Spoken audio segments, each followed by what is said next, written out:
All right, so excuse me, now that we're talking about cylinders, they follow the same rule as prisms that we just learned. So just like a prism was a shape pushed back, a cylinder really is a type of prism.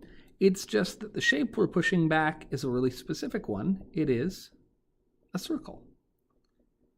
And so the same rule applies to prisms as does to cylinders, which is that if we know how big the face is and we know how deep it's been pushed back, we can easily calculate the volume. The volume of this will just be the area of that circle times the depth of the whole cylinder.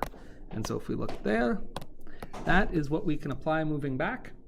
So let's take a look at this. If you remember how we found the area of a circle, we need to start at the middle of it and go out. We call that the radius. And I've tried to be sneaky here because instead of giving you the radius of this circle, I gave you the diameter. But if the diameter, if all the way across is 4 meters, then the radius is pretty easy to calculate. It's just going to be half that. And so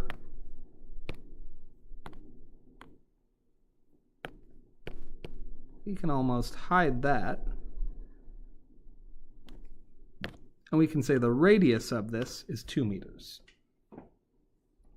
So for this circle, radius equals 2 meters. And so if you remember, the area of a circle is pi times the radius, and we have to square the radius.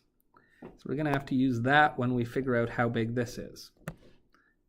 So you don't have to worry about too much, but we can say the volume of any cylinder is just pi times the radius squared, because that's how big the face is.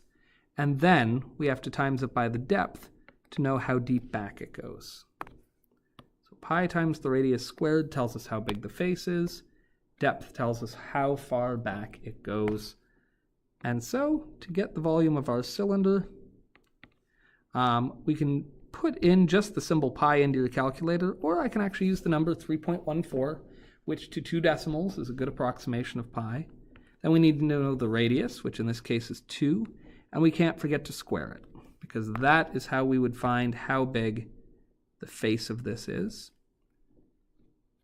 And then this has a depth of 15 meters. It's pushed back 15 meters. So we're going to put that there.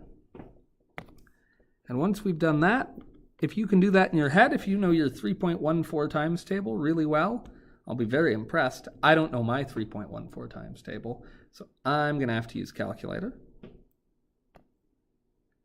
And I would say 3.14 times 2. And don't forget that radius of 2 has to be squared.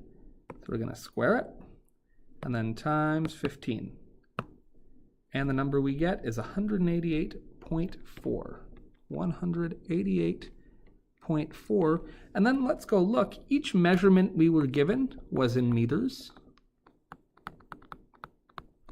But since we're finding the volume, we're asking how much 3D space does this thing take up. So it's a 3-dimensional measurement. We need a 3-dimensional unit, and we'll say meters cubed. And that will be our answer for this fine fella. 188.4 meters cubed. So that's good. Now we know how to do that, and now you can give another one a try. Good luck. I'm sure you'll do great.